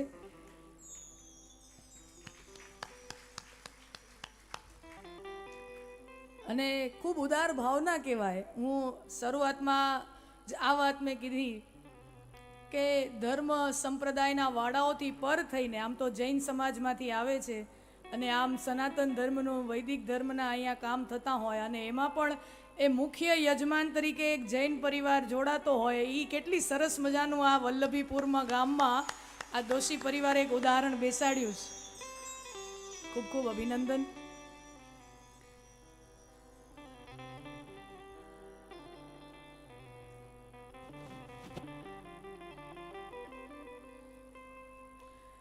પરીક્ષિત રાજા નગરચર્યા કરવા માટે નીકળે છે. ગુપ્ત વેશમાં નીકળે ને રાજાઓ જોવા કે મારા નગરમાં કેવી પરિસ્થિતિ છે. તો ગુપ્ત વેશમાં પરીક્ષિત રાજા નગરચર્યા કરવા માટે નીકળ્યા અને જુએ છે કે એક પુરુષ રાજાનું રૂપ લઈને આવ્યો છે અને એક પગ ઉપર બળદ ઊભો છે, એને લાકડીથી મારે છે. બળદને 4 પગ હોય પણ આ બળદ એક પગ ઉપર વૃષભ ઊભો છે અને એને લાકડીથી પ્રહાર કરે છે. અને બાજુમાં એક દુબળી પતળી જર્જરિત ખૂબ મરણપ્રાય પરિસ્થિતિમાં એક ગાય માતા છે, એને પણ મારે છે લાકડીથી. કથા છે ભાગવતમાં. પરીક્ષિત રાજા નગરચર્યા કરવા માટે આવ્યા અને જોવે છે કે કોઈ માણસ આ દુષ્ટ પાપ કરી રહ્યો છે. પરીક્ષિત રાજાએ પોતાનો ગુપ્ત વેશ છોડી પોતાના મૂળ વેશમાં આવ્યા, રાજા તરીકેના વેશમાં, અને એ જે પાપ કરી રહ્યો છે એ વ્યક્તિને પકડ્યો. હવે અહીંયા વ્યાસજી બહુ સુંદર રૂપક બાંધે છે, સમજજો. આમ તો બળદને 4 પગ હોય પણ એ બળદ એક પગ ઉપર ઊભો છે. ભાગવતમાં ઈ વૃષભને બળદને ધર્મનું પ્રતીક કીધું છે. ધર્મનું પ્રતીક છે. અને જે પુરુષ, જે વ્યક્તિ લાકડીથી બળદને મારી રહ્યો છે એ પુરુષ કલી પુરુષનું પ્રતીક છે, એ કળિયુગનું પ્રતીક છે. એટલે કળિયુગ ધર્મ ઉપર લાકડીથી પ્રહાર કરે છે. અને એ ધર્મ બિચારો કેવો છે? એક પગ ઉપર ઉભેલો. 4 યુગ છે, સતયુગ, ત્રેતાયુગ, દ્વાપર યુગ, કળિયુગ. તો સતયુગમાં એ બળદને 4 પગ હતા. એ બળદ 4 પગ ઉપર ઊભો હતો. કયા 4 પગ? એક પગ સત્યનો, એક પગ તપનો, એક પગ પવિત્રતાનો અને એક પગ દયાનો. આ 4 પગ ઉપર સત્ય, તપ, પવિત્રતા અને દયા, આ 4 પગ ઉપર ધર્મ ઉભો. આ 4 પાયા છે ધર્મના. જેવી રીતે ઇમારતના પાયા હોય એવી રીતે ધર્મના આ 4 પાયા ઉપર ધર્મ ઉભો છે. સત્ય, તપ, પવિત્રતા અને દયા. સતયુગ ગયો એટલે સત્યનો પગ કપાણો. ત્રેતા યુગમાં ધર્મ 3 પગ ઉપર ઉભો છે. ભગવાન રામ જ્યારે આવ્યા ત્યારે ત્રેતા યુગ, અને એમાં ધર્મ 3 પગ ઉપર ઉભો છે. ત્રેતા યુગ પૂરો થયો એટલે તપનો મહિમા પણ ગયો. તમે જોજો ભગવાન રામના સમયમાં તપનો ઘણો મહિમા હતો. વિશ્વામિત્ર જેવા ઋષિઓનું દર્શન થાય, વશિષ્ઠ ઋષિ જેવા ઋષિઓનું દર્શન થાય, જે તપસ્વીઓ હતા. તો ત્રેતા યુગ ગયો એટલે તપ પણ ગયું. હવે દ્વાપર યુગમાં ધર્મ 2 પગ ઉપર ઊભો છે, પવિત્રતા અને દયા. આપણે જાણીએ છીએ દ્વાપર યુગમાં મહાભારત થયું અને મહાભારતમાં સત્યનો તો કેટલી વાર ખંડન થયું છે. સત્ય તો હતું જ નહીં. તપ નામની વસ્તુ કોઈનામાં ન મળે, પણ પવિત્રતા અને દયા હતી. પણ દ્વાપર પૂરું થયું ત્યાં પવિત્રતાએ ગઈ અને અત્યારે કળિયુગ ચાલી રહ્યો છે. અત્યારે કળિયુગમાં નથી સત્ય, અત્યારે સમાજમાં સત્ય નથી, સમાજમાં તપ નથી, સમાજમાં પવિત્રતા નથી. અત્યારે સમાજમાં એક વસ્તુ બચી હોય ધર્મના નામે તો એ છે દયા. દયા હજી બચી છે. દયા મરી પરવારી નથી. હજી માણામાં કરુણા છે, હજી માણામાં દયા છે. હજી કોઈ ભૂખ્યું દેખાય તો માણસ એને અન્નદાન કરવા પ્રેરાય છે, રક્તદાન કરવા પ્રેરાય છે, વિદ્યાદાન કરવા પ્રેરાય છે.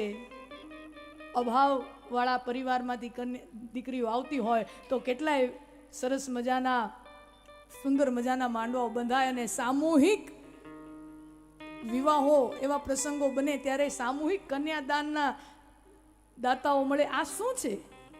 આ ધર્મ છે. એટલે હજી કરુણા અને દયાએ ધર્મને ટકાવી રાખ્યો છે. એટલે હજી જીવવા જેવો જમાનો છે. હજી કરુણા માણામાં છે, હજી દયા માણામાં છે. હજી કોક આમ રોતું હોય ને તો એના ખભે હાથ મૂકીને હાથ ફેરવવા વાળા માણા છે કે બધું થઈ જશે. આ કરુણા છે, જન્મે હજી છે. અને ધર્મ છે એ એક કળિયુગ છે, એ એક પગ ઉપર ઉભેલા ધર્મને માર મારે છે.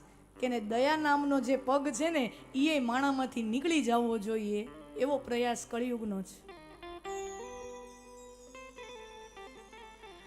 તો પરીક્ષિત રાજા છે અને એનું કામ છે કે સમાજમાં બધું વ્યવસ્થિતતા જળવાય, બધું પ્રજાનું જીવન સુખી આનંદિત રહે, નિયમથી રહે, બંધારણ જળવાય. આ કામ રાજાનું જ જુએ છે કે કળિયુગનો પ્રભાવ. ત્યારે પરીક્ષિત રાજા એ કળિયુગને નાથે છે અને પકડે છે. કેટલી it's a very symbolic language. ભાગવતમાં બહુ પ્રતિકાત્મક વાત કરી છે. પરીક્ષિત રાજા કળિયુગને પકડે છે અને કહે છે મારા રાજમાં આવું પાપ કરે છે, મારા રાજ્યના સીમાડાની બહાર નીકળી જા. અને ત્યાં કળિયુગ પરીક્ષિત રાજાને કહે છે પણ મહારાજ જાઉં તો જાઉં ક્યાં, આખા પૃથ્વી ઉપર તમારું રાજ્ય. યુધિષ્ઠિર રાજા જ્યારે હતા ત્યારે રાજસૂય યજ્ઞ કર્યા છે, અશ્વમેધ યજ્ઞ કર્યાના દાખલા છે. રાજસૂય યજ્ઞ અને અશ્વમેધ યજ્ઞ એટલે કે જે આખો સાર્વભૌમ રાજા હોય, જે સર્વોપરી હોય, ધી એમ્પરર, બીજા બધા નાના નાના પ્રદેશના નાના નાના રાજ્યના રજવાડાઓ એના તાબા હેઠળ હોય, પણ એ બધાયનો મુખિયા તરીકે એક મોટો રાજા તરીકે હસ્તિનાપુર. તો પણ જાઉં તો જાઉં ક્યાં, બધે તમારું રાજ્ય છે. પછી પરીક્ષિત રાજા કળિયુગને છૂટ આપે છે, હું તને 4-5 ઠેકાણા દઉં છું, ત્યાં જઈને તું રે. અને ભાગવતમાં કથા છે પરીક્ષિત રાજા કળિયુગને ક્યાં રહેવાની છૂટ આપે. પેલી જગ્યા શુરાપાનમ, જ્યાં દારૂ. આ ભાગવત છે હો, મારા ઘરથી હું કાંઈ નથી લાવતી, આ ગ્રંથ છે. શુરાપાનમ, જ્યાં દારૂ બનતો હોય, પીવાતો હોય, ત્યાં કળિયુગનો વાસ હોય. ધૃતાલયમ, જ્યાં જુગાર રમાતો હોય ત્યાં કળિયુગનો વાસ હોય. સુરાપાનમ ધૃતાલયમ. વ્યભિચારમ, કોકને મારવાના કાવતરા ઘડાતા હોય કે પછી વ્યભિચાર કોઈ પણ રીતનો થતો હોય, કોઈની હત્યા કરવાના કાવતરા ઘડાતા હોય.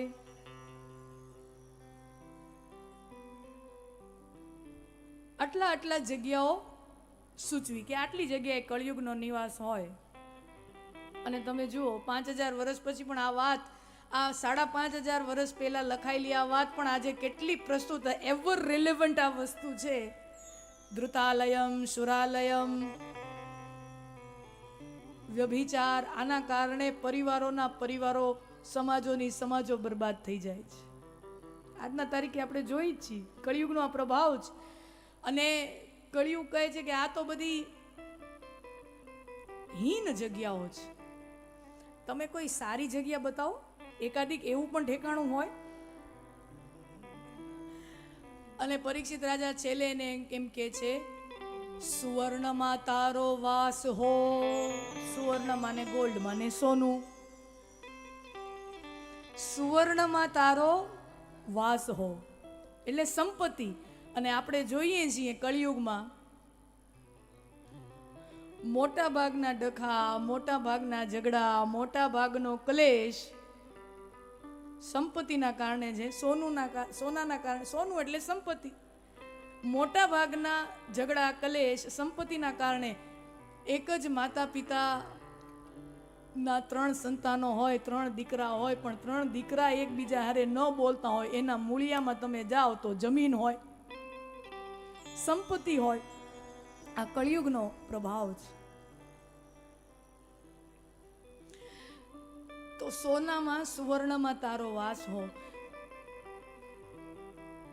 એક વખત એવો બને છે કે પરીક્ષિત રાજા પોતાના રાજમહેલમાં પોતાના બાપ દાદાના જૂના જમાનાની જેટલી વસ્તુઓ હોય ન આપણે બધા સાચવી રાખતા હોય કે અમારા બાના જમાનાનો પાટલો છે, અમારા બાના જમાનાનો ડબ્બો છે, વેલણું છે ને બધું, મારા બાપાની લાકડી ઘણા સાચવીને રાખતા હોય કે મારા બાપા આ લાકડીને ટેકે ટેકે છેલ્લે હાલતા. ઘણા લોકો ન સાચવી રાખતા હોય. એમ પરીક્ષિત રાજાના મહેલમાં પોતાના બાપ દાદાના જમાનાના યુધિષ્ઠિર, અર્જુન, ભીમ આ બધાના સમયનો વિરાસતનો સામાન પડ્યો છે. એક વખત એ ઓરડો ખોલી અને એમાંથી એક મુકુટ ઉપાડે છે. મહાભારતના યુદ્ધની પહેલા જ્યારે ભીમ જરાસંધનો વધ કરે છે, જરાસંધની કથા આપણે જાણી છે, મગધનો રાજા. મહાભારતમાં જેને મગધ કહેવાય છે એ આજના મોડર્ન ભારતનું બિહાર, આજના મોડર્ન ભારતનું બિહાર. અને એ સમયના બે રાજ્યો બહુ મહત્વના હતા, એક હસ્તિનાપુર અને એક મગધ. અને આજે પણ તમે જુઓ તો ભારતનું રાજકારણ હોય ને તો આ બે રાજ્યોમાં ચૂંટણી હોય ને તો આખા દેશને રસ હોય. આ બે રાજ્યોની વિધાનસભાની ચૂંટણી હોય ને તો એ આખા દેશને રસ પડે. કેટલાય રાજ્યો છે, 30 જેટલા 29-30 રાજ્યો છે, બધી જગ્યાએ તો ચૂંટણીઓ થતી હોય, પણ એમાં એવડો રસ પડે કે ન પડે. પણ યુપીમાં ચૂંટણી થતી હોય તો આખા દેશને એમાં રસ હોય. કારણ કે હિસ્ટોરિકલી ઐતિહાસિક રીતે એવું માને છે લોકો કે યુપીના વિધાનસભામાં જેનો ડંકો વાગે એનો લોકસભામાં ડંકો વાગે. આ ઇતિહાસ છે. આટલા 70 વર્ષનો 70-75 વર્ષનો જે લોકશાહી છે તો યુપીમાં જેનો ડંકો વાગે એનો લોકસભામાં ડંકો વાગે. એટલે આજના સમયે આ વિસ્તારોમાં રાજકારણનું પ્રભુત્વ 5000 વર્ષથી આ બદલ્યું નથી. 5000 વર્ષ પહેલા પણ આ જ વિસ્તારોના રાજનીતિનું મહત્વ આખા દેશ ઉપર હતું. હસ્તિનાપુર એટલે આજના સમયનું હરિયાણા, દિલ્હી ગણી લ્યો, એ હસ્તિનાપુર.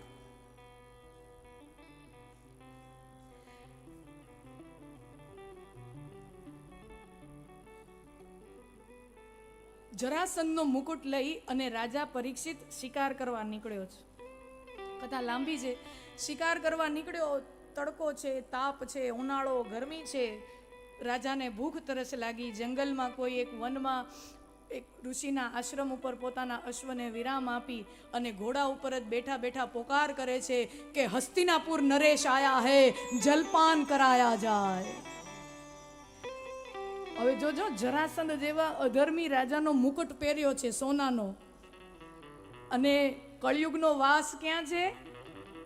અધર્મથી કમાયેલી સંપત્તિમાં જરાસંધના જે મુકુટ છે, જરાસંધ એ અધર્મી છે, અને જરાસંધનો મુકુટ જ્યારે પહેર્યો છે ત્યારે કળિયુગ પરીક્ષિત રાજાના મસ્તકમાં સવાર થાય છે. એટલે ઓમ તો સારો વ્યક્તિ છે, સારો રાજા છે પરીક્ષિત, પણ કળિયુગનો પ્રભાવ છે વિનાશ કાલે વિપરીત બુદ્ધિ. જ્યારે માણાનો વિનાશ થવાનો હોય ત્યારે બુદ્ધિ બેર મારી જાય છે. અને કળિયુગનો પ્રભાવ એવો, અહંકારના સ્વરથી પોકાર કર્યો, હસ્તિનાપુર નરેશ આયા હે, જલપાન કરાયા જાય. આશ્રમમાં એક ઋષિ છે, પોતાની તપસ્યામાં લીન છે, સમાધિ અવસ્થામાં છે, એને ખબર નથી બહાર કોણ આવ્યું, એને કોઈ સુધાર નથી. બીજી વાર પોકાર કર્યો, ત્રીજી વાર. હવે રાજાને ગુસ્સો આવે છે. અમે રાજાઓ, અમે ધનપતિ, અમે દાન આપીએ ત્યારે આ બધા આશ્રમો ધમધમે છે, સત્કર્મો થાય છે, અને અમે જ્યારે આશ્રમોમાં આવી ત્યારે અમને પાણીએ નથી પાતા. રાજાનો અહંકાર. અને પછી બાણ લઈ ધનુષ ઉપર ચડાવી એ ઋષિને મારવાનો પ્રયત્ન કરે છે. પણ થોડીક સદબુદ્ધિનો અંશ રહ્યો કે બ્રહ્મ હત્યા ના કરાય, ઋષિ હત્યા ના કરાય. એટલે ઋષિ ઉપર જે નિશાનો તાકીને બેઠા છે પરીક્ષિત રાજા, એ ઋષિ ઉપરથી સરસંધાન હટાવી અને ત્યાં આશ્રમમાં એક સાપ નીકળેલો છે. સાપ ફરતો તો એ સાપ ઉપર બાણ છોડ્યું અને સાપ ત્યાં જ આમ ગૂંચળું વળીને ત્યાં ને ત્યાં મૃત્યુ પામે છે.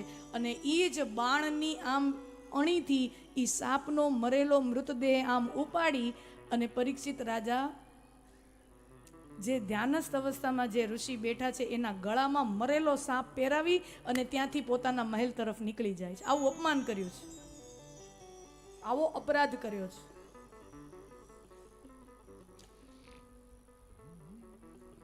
જેવો પોતાના મહેલમાં જાય છે, અધર્મની સંપત્તિથી કમાયેલો એ જરાસંધનો મુકુટ ઉતારે છે, તો કળિયુગનો પ્રભાવ પણ ઉતરી જાય છે અને ત્યારે રાજાને પોતાની કરેલી ભૂલનો પશ્ચાતાપ થાય છે કે અમારાથી આવો ઋષિ અપરાધ થઈ ગયો. અમે તો ક્ષત્રિયના દીકરા કહેવાઈએ, અમે તો ઋષિઓનું રક્ષણ કરવું એ અમારી ફરજ છે, યજ્ઞોનું રક્ષણ કરવું એ અમારો ધર્મ છે, ઋષિ મુનિઓનું રક્ષણ કરવું એ અમારો ધર્મ છે, અને મારા હાથે ઋષિનું અપમાન થયું.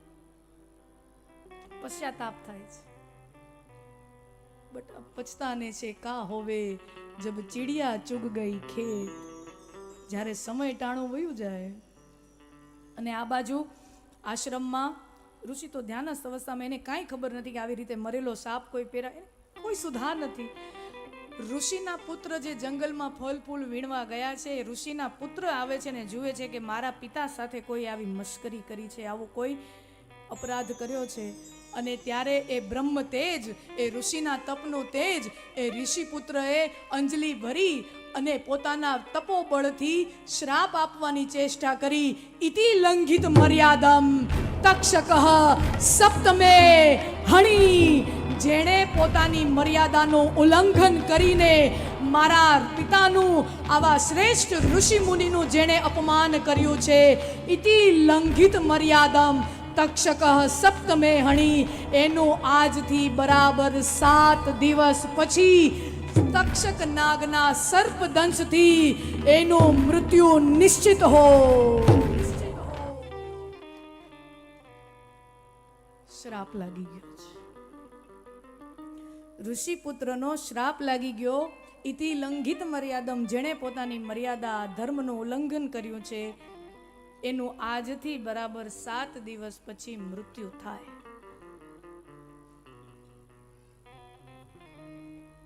આ બાજુ જ્યાં શ્રાપની ઉદ્ઘોષણા થઈ, ત્યાં જે ઋષિનું અપમાન થયું છે, ઋષિ જાગૃત થયા સમાધિમાંથી અને જાણવા મળ્યું કે મારા દીકરાએ રાજાને શ્રાપ આપ્યો છે.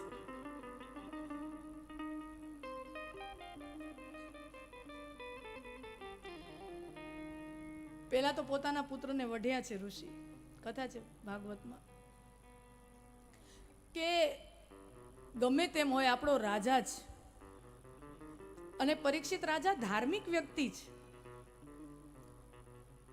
ભલા માણસથી કોક વાર અપરાધ થઈ જાય તો અવશ્ય એને દંડ તો મળવો જોઈએ, પણ દંડ અપરાધના અનુપાતમાં હોવો જોઈએ. The punishment should be in balance with the crime committed. જે ક્રાઇમ થયો છે, જે ગુનાહ થયો છે, એના અનુપાતમાં, એના બરાબરીની જ સજા થવી જોઈએ. ન એનાથી વધારે થવી જોઈએ ને ન એનાથી ઓછી થવી જોઈએ. જે ગુનો થયો છે, જો એનાથી ઓછી સજા કરવામાં આવે, મામૂલી સજા કરવામાં આવે, તો ગુનેગારને બળ મળે છે કે હાલો ભાઈ આમાં તો છૂટી જ જવાય છે ને. તો એનાથી અપરાધીને બળ મળે છે કે ગમે એવા અપરાધ કરો, મામૂલી 2-4 દિવસ જેલમાં હુઈ આવવાનું છે, छूटी जवानू से। तो उससे क्या होता है, उससे अपराधी को नेक्स्ट टाइम अपराध करने में बल मिलता है, वो अगली बार और जोर से बल अपराध करेगा। तो सजा न गुनाह से कम होनी चाहिए न गुनाह से ज्यादा होनी चाहिए। अगर सजा गुनाह से ज्यादा की जाए तो भी गुनहगार के प्रति वो अत्याचार है, तो भी वो गुनहगार के प्रति अत्याचार। मने आ किस्सो बहुत सरस स्मरण में आवे छे। युवानो सरस मजाना अहींया बैठा छे। गांधीजी लॉर्ड इरविन ने पत्र लखे छे। भगत सिंह ने फांसी थई। भगत सिंह ने अंग्रेज सरकारे फांसी नो हुकम आप्यो अने जे नियत तारीख हती ने, जे तारीख नक्की करवामां आवी हती के आ तारीखे लाहोरनी जेलमां भगत सिंह ने फांसीए चढ़ाववामां आवे, ए बहार जाहेरात कोक बीजी तारीखनी करी અને ફાંસી કોક બીજા દિવસે એની પહેલા આપી દીધી. લોકો બળવો કરે, આંદોલન કરે, ધરણા કરે, એની પહેલા જ પૂરું કરી નાખો એટલે લોકોના આંદોલનનો કોઈ પ્રભાવ પડે નહીં. હવે બન્યું એવું, ગાંધીજી લોર્ડ ઇરવિનને પત્ર લખે છે, ભગતસિંહની સજા માફી માટે પત્ર લખે છે. એક નાનકડો પ્રયાસ કરી જોયો કે જો કાંઈ ફેર પડે. શરૂઆતમાં જ લખે છે, ડિયર લોર્ડ ઇરવિન. ગુજરાતીમાં કહું, પત્ર અંગ્રેજીમાં છે.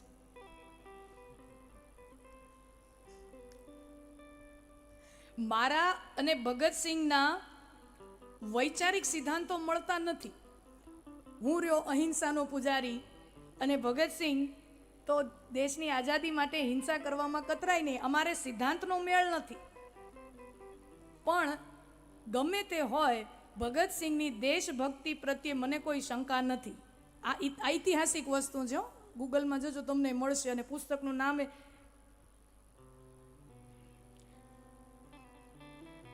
એની રાષ્ટ્રભક્તિ પ્રત્યે મને કોઈ શંકા નથી. આમ તો મને અંગ્રેજ સરકાર પાસે કોઈ અપેક્ષા કે આશા નથી કે તમે એની સજા માફ કરશો. પણ છતાંય હું તમને એક અપીલ કરું છું કે મૃત્યુદંડ જેવી સજા ન આપશો, ફાંસી જેવી સજા ન આપશો. કારણ કે ફાંસીનો એક દુર્ગુણ છે, મૃત્યુદંડનો એક દુર્ગુણ છે કે એ ગુનેગારને સુધરવા માટેનો બીજો મોકો આપતી નથી. એ ગુનેગારને સુધરવા માટેનો બીજો મોકો આપતી નથી. એટલે આવું મૃત્યુદંડ બને ત્યાં સુધી કોઈને ન આપવો જોઈએ, એવી મારી અપીલ છે. બાકી તમારી મરજી. એમ કરીને નરોવા કુંજરવા જેવો પત્ર લખ્યો છે. અને પછી શું થયું છે તો આપણે જાણીએ છીએ. પત્રનો કોઈ અસર થતી નથી, અંગ્રેજ સરકાર આપે. પણ એ વાત તમે અંડરલાઈન કરો. એ જે વાત મૂકી, કેટલી સુંદર વાત છે કે મૃત્યુદંડનો એક દુર્ગુણ છે, એ અપરાધીને સુધરવાનું તક આપતી નથી. કોઈને જેલમાં પૂરી દો તો એ તો પણ હજી એક તક છે કે કદાચ 10 વર્ષ 20 વર્ષ એને સુધરવાનો તક મળે, મોકો મળે, બહાર નીકળે, કાંઈ વ્યવસ્થિત એક તક છે, ચાન્સ, સંભાવના જ. There is a slight chance. પણ માણસને મારી નાખો પછી કોઈ સંભાવના બચતી નથી. અહીંયા ઋષિ પોતાના દીકરાને કહે છે કે મૃત્યુદંડ જેટલો આકરો દંડ આપાત કાલમાં જ અપાવવો જોઈએ, નાના મોટા અપરાધો માટે ન આપવો જોઈએ. એને મારું અપમાન કર્યું છે તો એ અપમાનનો દંડ આટલું મોટું ના હોવું જોઈએ. બીજો કોઈ દંડ આપે, મૃત્યુદંડ. પણ હવે જો વચન નિકલ ગયા સો નિકલ ગયા.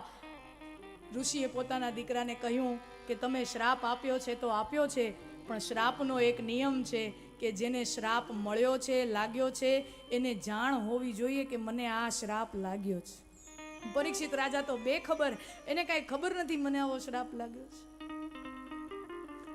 આશ્રમમાંથી એક મુનિને પત્ર દ્વારા મોકલવામાં આવે છે અને રાજમહેલમાં એ પત્ર પહોંચ્યો અને પત્ર ખોલીને જ્યાં વાંચે છે પરીક્ષિત રાજા કે તક્ષક સપ્તમે હણી, 7 દિવસ પછી તક્ષક નાગના સર્પદંશથી મારું મૃત્યુ નિશ્ચિત છે.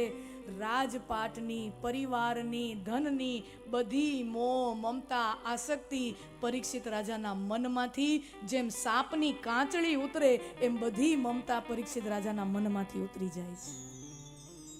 પોતાના રાજગાદીની, ધનની, સત્તાની કોઈ માયા રહેતી નથી. વલ્કલ ધારણ કરીને પરીક્ષિત રાજા પોતાના દીકરા જન્મે જઈને રાજગાદી આપીને હસ્તિનાપુરની રાજગાદી છોડી માં ગંગાના કિનારે આવે છે કે મેં મારું જીવન તો બગાડ્યું, મારું મૃત્યુ તો સુધારી લો. मेरा जीवन बिगाड़ने वाला और कोई नहीं है, सिर्फ मैं हूँ. ये जो मुझे श्राप मिला है उसका जवाबदार और कोई नहीं है, मेरे अपने कर्म है. મેં મારા હાથે મારું આ મોત બોલાવ્યું છે, મેં મારા હાથે મારું જીવન બગાડ્યું છે. હવે જીવન તો બગડ્યું, હવે હું મારું મૃત્યુ તો સુધારી લઉં. ભાગવત क्या सिखाता है, भागवत मरना सिखाता है. ભાગવત મરના, it's an art of dying. મરના સિખાતા. આમ તમે જુઓ ભાગવતની કથા બે રાજાની આજુબાજુ ફરે છે. It revolves around two major kings. એક પરીક્ષિત રાજા જેને હમણાં શ્રાપ લાગ્યો એ, અને બીજો 10મા સ્કંદમાં મથુરાનો રાજા કંસ. આખી ભાગવતની કથા બે રાજાની આજુબાજુ હાલે છો. અને હવે તમે જુઓ મજા, આ બે રાજાઓમાં કેટલી સમાનતા છે. સરખામણી કરો. પરીક્ષિત રાજાને ખબર પડી ગઈ કે 7મે દિવસે મારું મૃત્યુ છે. કંસ બાજુ વીએ જાઓ. કંસને આકાશવાણીથી આગોતરી એડવાન્સમાં જ ખબર પડી ગઈ હતી કે દેવકીનો 8મું સંતાન મારો કાળ છે. બરાબર ને? બેયને એડવાન્સમાં ખબર પડે, આગોતરી બેયને એડવાન્સમાં ખબર પડી જાય છે કે મારે મરવાનું નક્કી છે, અને આટલા સમયમાં નક્કી છે. પરીક્ષિત રાજાનો સમય ટૂંકો 7 દિવસ, એમ કંસ રાજાનો થોડોક લાંબો સમય 8 બાળક, 9 મહિના તો પ્રસૂતિનો સમય હોય. એટલે તમે સમજો ને 8-10 વર્ષ તો ઓછામાં ઓછા લાગે. 10 વર્ષ તો ઓછામાં ઓછા લાગે 8 બાળકનો જન્મ થતા. તો કંસ રાજા પાસે 10 વર્ષ જેટલો સમય છે. પરીક્ષિત રાજા પાસે માત્ર ને માત્ર 7 દિવસ છે. પણ બે રાજાની સ્થિતિ એક જેવી છે, પણ બે રાજા વર્તે છે નોખી નોખી રીતે. કંસ રાજાને ખબર પડે છે કે દેવકીનો 8મો દીકરો મારો કાળ છે, તો કંસ પોતાના કાળને મારવાનો પ્રયત્ન કરે છે. કથા છે ને, દેવકીના 6 બાળકો મારી નાખ્યા. 7મું બાળક પરમાત્માની યોગ માયાની કૃપાથી દાઉજી બલરામજીના રૂપે રોહિણીજીને ત્યાં નંદ બાબાના આંગણે જન્મ લે છે. અને 8મું બાળક ભગવાન સ્વયં 8મની અંધારી રાતે વસુદેવજી ટોપલામાં લઈ અને નંદ બાબાને ત્યાં પોતાનો લાલો મૂકી આવે છે. આ કથા આપણે જાણીએ છીએ. શું કામ? કારણ કે કંસથી બચાવવાનો જ. 9મની સવારે જ્યારે કંસને ખબર પડે તો કંસે સૌથી પહેલું શું કર્યું? મારો કાળ દેવકીનો 8મું બાળક જન્મ લઈ ચૂક્યો છે, તો પૂતના ને અઘાસુર ને બકાસુર ને બધા રાક્ષસો મોકલી અને પોતાના કાળને મારવાનો પ્રયત્ન કરે છે. અને આપણને કથા ખબર છે, કંસ રાજા કાળને મારવાનો પ્રયત્ન કરે છે, પણ કાળ મરતો નથી. કાળ કૃષ્ણ રૂપે આવી અને કંસને મારે છે. સ્વાગત છે. કાળ શ્રી કૃષ્ણના રૂપે આવી કંસને મારે છે. કાળને મારી શકાતો નથી, કાળને મિટાવી શકાતો નથી. શ્રી કૃષ્ણ કનૈયા લાલ કી.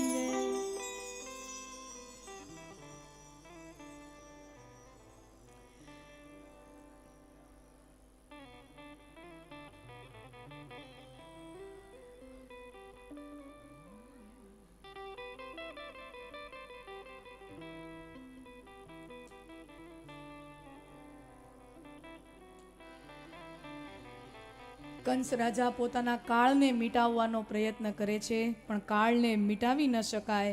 અને જ્યારે પરીક્ષિત રાજા પોતાના કાળને મિટાવવાનો પ્રયત્ન કરતા નથી, પોતાના મૃત્યુને મિટાવવાનો પ્રયત્ન કરતા નથી, પણ મૃત્યુના ભયને મિટાવવાનો પ્રયત્ન કરે છે. મૃત્યુને મિટાવી ન શકાય, મૃત્યુના ભયને મિટાવી શકાય.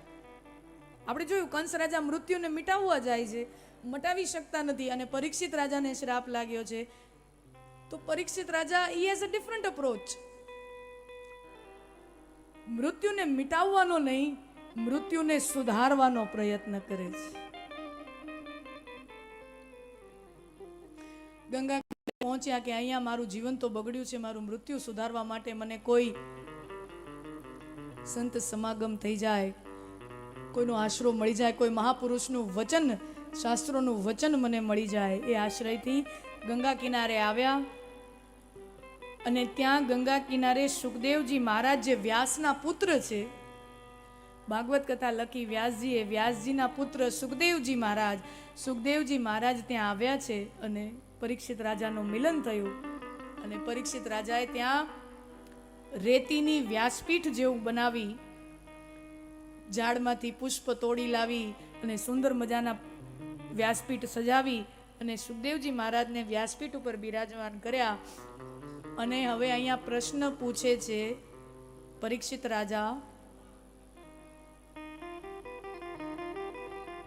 કે જે વ્યક્તિનું મરણ નિશ્ચિત છે, જે વ્યક્તિ મરણના કાંઠે બેઠેલો છે, જે વ્યક્તિનું મરણ it's very definite that you are going to die, તો એ વ્યક્તિએ શું કરવું જોઈએ? મરણના કાંઠે બેઠેલા જીવે શું કરવું જોઈએ? આ પ્રશ્ન સીધો સાદો પ્રશ્ન છે, પણ અત્યંત મહત્વનો ને અત્યંત ગૂઢ પ્રશ્ન. અને આ પ્રશ્ન સાચું કહું ખાલી પરીક્ષિત રાજા એકલાનો નથી. આ પ્રશ્ન એવો છે કે પરીક્ષિત રાજા એકલાનો નથી, આ પ્રશ્ન મારો ને તમારો છે. આમ જોવા જઈએ તો આપણે બધા મરણના કાંઠે જ બેઠા છીએ. આમ જોવા જઈએ તો હું ને તમે બધાય મરણના કાંઠે બેઠા છીએ, અને આપણી સ્થિતિ તો વધારે કફોડી છે. પરીક્ષિત રાજાને એ તો ખબર હતી કે 7 દિવસ પછી મને સર્પદંશ થશે, 7 દિવસ પછી મારું મૃત્યુ. એનો મતલબ તો એમ થયો ને કે 7 દિવસ સુધી યમરાજા મારો વાળ પણ માખો ન કરી શકે. એટલી તો ગેરંટી ખરી કે 7 દિવસ તો હું જીવીશ.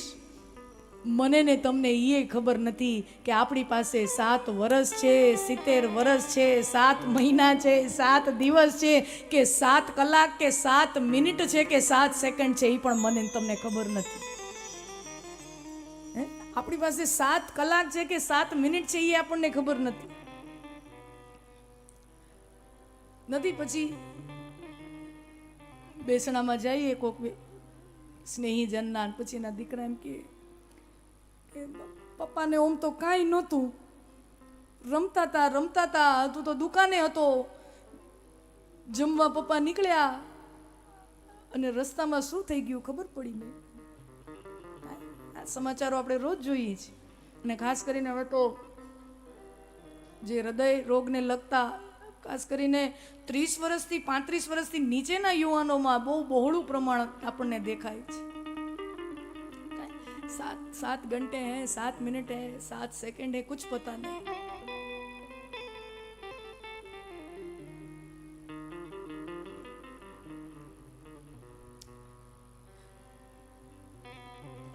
રામાયણમાં સુંદર પ્રસંગ છે. વાલ્મીકી રામાયણમાં, જે મૂળ રામાયણ છે એમાં આ પ્રસંગ છે.